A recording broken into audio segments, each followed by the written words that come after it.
Welcome back to Tailosive Tech, ladies and gentlemen. I have got an assortment of new Apple products, all of which were announced just about a week ago at the Apple event. In fact, the only thing I don't think I have is the MacBook Air, but that's okay. I don't need one. I definitely needed a new iPad. First impressions, though, it feels like this box is empty, which is encouraging to me because it's telling me that this thing is incredibly light. So let's use this little pull tab here to get all of this plastic off. And unlike the stupid iPhone packaging, I believe the iPad is sitting right underneath this surface, okay? So let's take a look here. Oh man, the iPad's so light, it's not even falling out of this box as I lift it up. Okay, and here we go. Oh, dang. They weren't kidding about those bezels. I can already see how thin they are. Okay, we lift it out like that. Oh my god, that thing is light. Holy crap. This is so light. Oh my goodness. All right, so obviously I got the silver version. Seems like every YouTube channel out there got the cellular 1 terabyte version. That's just stupid. You can get these things for much cheaper, by the way. So I got the 12.9 inch 64 gig version because I barely have used any of the internal storage on my iPhone or my last iPad. Let's do this plastic here.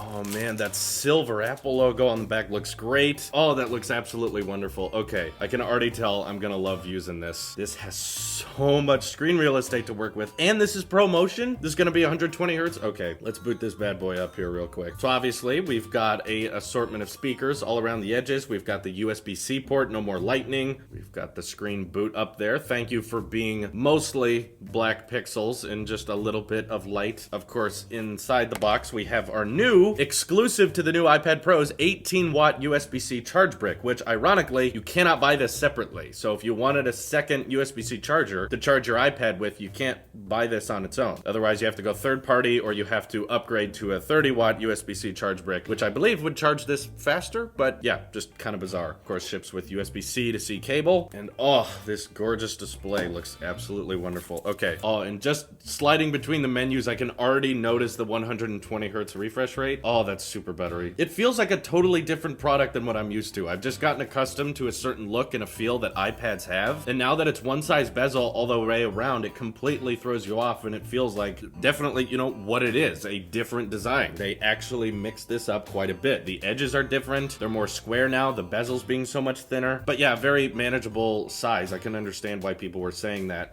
during other unboxing videos. This thing doesn't feel too overbearing even for a 12.9 inch display, which is quite large. Oh, and finally, I get a biometric on a device that I can actually use because of my crappy hands. You've probably noticed I have psoriasis, which means that Touch ID doesn't work for me. So I've never had an iPad with an effective biometric before. Now I do. Let's set up Face ID. Let's do this. Get started here. Okay, position my face with, oh my god, that front-facing camera. That front-facing camera is 60 FPS, I can already tell. Okay.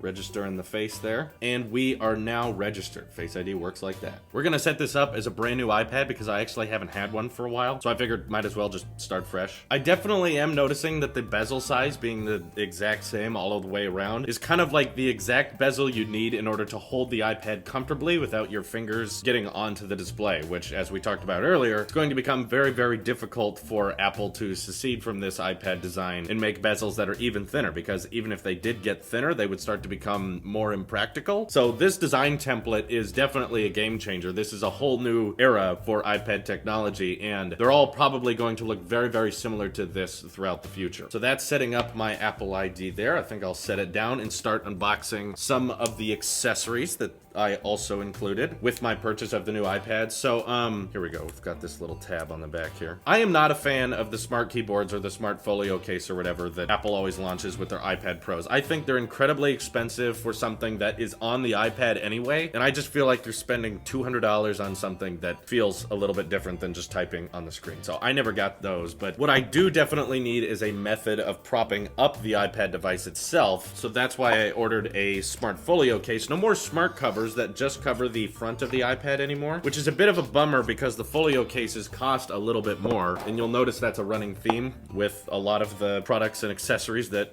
are compatible with the new iPads. Everything's very premium and well built, and I can already tell this is a very nice material it's made out of, but definitely pricey. Though you are paying more, this is closer to $100 than it is the smart covers, which used to be like $40, $50. It is providing you with more protection, so this wraps around the entire back of the device, whereas the smart cover only only covered the front. Okay, welcome to iPad. Swipe up to get started. And oh my god, that display is just gorgeous. So first thing we're doing is definitely changing this wallpaper to some of the exclusive ones I believe they include. Oh, look at all these new designs. These look awesome. I think I like that one the most. We're gonna set that as both there. Oh, that looks so cool. That looks so buttery smooth. I'm just holding an entire screen. It's like there's nothing else there. Really incredibly light, and for the longest time, while the leaks and stuff were happening, I was really confused as to why the smart connector was on this part of the iPad. But the fact that they've made it so incredibly thin, I think makes it okay, because even when you're adding a case to it, it's still super, super light and super, super compact. So I get why they put the smart connector there. It makes more sense. And a lot of the design choices, particularly with the new Apple Pencil, I think people agree are stuff that should have been in the original iPad Pro, but for some reason they weren't. Maybe the inductive charging or the inductive pairing technology wasn't as good 3 years ago as it is now. So that could be why we didn't get an Apple Pencil that was this intuitive and this easy to pair with the iPad before. So let me just slide it out here. I've only owned one other Apple Pencil in my life. In fact, the last Apple Pencil on this channel that I unboxed and used on my day-to-day was actually the pencil that designed the current Tailosive T logo. So I drew that on the 12.9-inch iPad Pro, the very first one that came out before they had ProMotion or anything. So who knows what I could design with this new Apple Pencil, which has more of a matte finish. Oh, I see what they're saying. Everyone kept saying it's more of a matte finish. I get it now. Definitely not as glossy. I like that they got a little bit of writing there, but no silver ring anymore. That got dirty a lot quicker. It's definitely a little bit smaller than the previous gen, so I get that. It's a bit lighter. We've got Tap to Wake on the new... Oh, Tap to Wake is so nice. Why didn't they add that to the older iPads? I guess that they had a home button, but I love it that on iPhones and iPads, you just tap the screen, they unlock. You take that for granted, especially when switching to Android. So we've got one flat side of the Apple Pencil, and we've got the little magnetic charging attachment right there, and we should be able to just dock it. You know what? I'm gonna try to do something a little more interesting this time. Let's see if I can actually get the first docking mechanism with the Apple Pencil in the iPad to be a roll into it. Paired! Just like rolling it into it. That's so easy. Would you like to use this pencil with your iPad? Why would I dock it there if I didn't want to? Yes, connect. Welcome to Apple Pencil. Okay, we've got the double tap, and now it is paired to the iPad Pro like that. Oh, that's nice. That is like really on there too. So it just docks like that, and it's connected. That's what it should have been all along, honestly. The Apple Pencil, though, seems to be like shipping out of the box with a very low battery when I dock it here. It says right there, Apple Pencil, 5% battery. Pretty low charge when you first get it, but I assume it charges pretty quickly. So the next thing I definitely need to do is put on this new Smartfolio case. It's easy to forget which side of the iPad is the top when you're using it because everything looks so uniform and symmetric. So, of course, we have the Smartfolio case right here. Has that little camera cutout at the top, so we know which way to put the iPad in. I believe that's the top because I can see a little bit of the camera there. And did it click? Did it dock? Or is it just... Oh, it did click. It just magnetically snapped together. I didn't even hear it.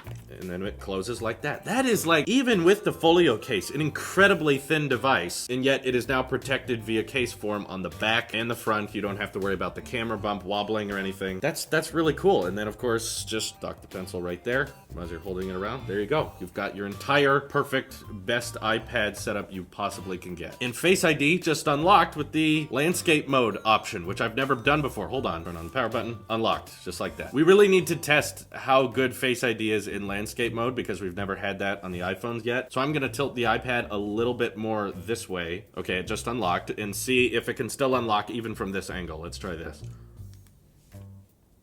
Nope, that's too much. But there, oh, that got it. So I can be a little bit off center and it will still unlock. So unlocks from this angle, even though I'm not straight on. That's too much, but this is good. Let's try a little bit more this way. That's probably too much. Really? You got that? From that angle. This is this off center and it can still unlock. Wow, maybe a little more. It can unlock from that much? Dang. Why don't they put this version of Face ID on the iPhone? I guess maybe they have more room on the iPads to work with so the sensors can be more separated. Okay, I'm just gonna keep going until Face ID doesn't work anymore. From here. From here? You're kidding. I can be looking at the iPad from that angle and Face ID still unlocks? Dang. Okay, keep going. No.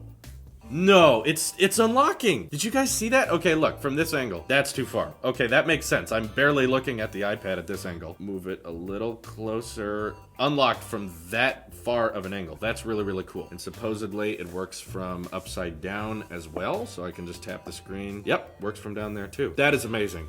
Face ID is so much better than Touch ID in my opinion. The fact that I can just tap the screen and it immediately unlocks. I don't have to hold my finger specifically on a certain part of the device. That is a gorgeous display. I can't wait to set this thing up and start using it in my day-to-day and install some apps that hopefully can start taking advantage of the new A12X chip and of course take advantage of the new Apple Pencil. Man, that display's buttery smooth. I can't wait for promotion to make its way onto the iPhones as well. So that is a pretty intense setup right there. That's pretty amazing. But before we end this video, not that this is the most exciting thing to unbox, I figured it'd be kind of fun if we included it, that we also unbox the new Space Gray only Mac Mini. So you heard that correctly. They did not support the old Mac Mini anymore. So if you wanted a Mac Mini and you wanted it in silver, and you wanted those old crappy specifications, you don't have an option. This is the only one you can get. So we tore the plastic off here. I think this opens a little differently. Yeah, this one slides to the side. Oh man, that Mac Mini is right to the edge. This is a lot heavier. I guess it's not a mobile product, so they don't care as much about how light it is, but dang, I've never actually bought a Mac Mini before, but okay. This is, you know what? Ironically, I know it's the Mac Mini, but this is a lot bigger than you think it is. When you see it in pictures and stuff, you kind of imagine it being more like a slightly larger Apple TV, but when you're holding it in person here, oh, that's cool. It says Mac Mini on the bottom. That's really cool. Okay. Got some plastic here. When you're holding it in person, it really like looks and has more of the size to closer to an Xbox. Obviously not as big as an Xbox, but just it's a lot bigger than you may think. We got the little tab here that's going to unveil all of the many ports. Oh, that's real clean. Look at all those ports you get. That's probably more ports than you can ever get on most other Apple products. Probably the device that wins most port award for all of 2018 Apple hardware. I don't think Apple's unveiled anything else in 2018 with more ports than the Mac Mini. 4 Thunderbolt 3, 2 USB, even an HDMI 2.0 port, which kind of surprised me. I thought Apple would be like, no, use Thunderbolt 3, but no, they included a HDMI Ethernet. So that's going to be really interesting to set up and start using. Kind of looks like the same power cord that ships with the Apple TV, but dang, there it is. You know, obviously we got to set it up and start using it. We got the Hex-core model. So this has 6 cores. It's an i7 8th generation, 3.2 gigahertz turbo boost to 4.6. And obviously we got to set it up and start trying it. But today's video just gets you a taste of all of the different designs and how they look together and how everything runs together. And man, everything looks really, really awesome, to be honest. I'm loving what Apple did with their hardware team in this last quarter of 2018. It looks amazing. In fact, you know what? I should download Duet Display on the iPad Pro and then connect it to the Mac Mini and then use the iPad Pro as the Mac Mini's display because they both have USB-C. We've got the cable, so let's just make it happen. Anyway, thank you guys for watching. Really, really appreciate it. Let me know what you think of all this new stuff. Did you get some new Apple products in the mail? Let me know down in the comments below. This is Apple Shape here, and I will see you in the next one.